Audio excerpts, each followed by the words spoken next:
আমরা অন্যায়ের প্রতিবাদ করেই যাচ্ছি, কণ্ঠে দৃঢ়তা, চোখে আত্মবিশ্বাস। মৌসুমী চৌধুরী শুধু একজন সঙ্গীত শিল্পী নন, সাম্প্রতিক রাজনৈতিক আন্দোলনের একটি প্রতিবাদী কণ্ঠস্বরও বটে। একসময়ের নীরবতা ভাঙার সাহস পেয়েছেন তিনি গান দিয়ে। সেই গান এখন রাজপথে, মিছিলে, সামাজিক যোগাযোগ মাধ্যমে প্রতিবাদের প্রতীক হয়ে উঠেছে।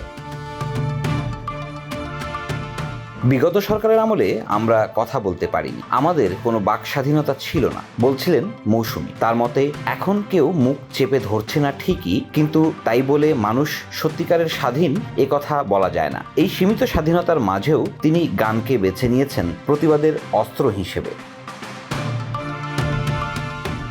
2023 সালে রেকর্ড করা হয় মৌসুমী চৌধুরীর গান দেশটা তোমার বাপের নাকি। গানের কথা লিখেছেন তার সঙ্গীত গুরু ইথুন বাবু। প্রথমে রাজশাহীতে বিএনপির সমাবেশে গানটি পরিবেশন করেন তিনি। এরপর গানটি ঘুরে বেড়ায় সমাবেশ থেকে সমাবেশে। এই গান তার কণ্ঠে ছড়িয়ে পড়ে সারা দেশে।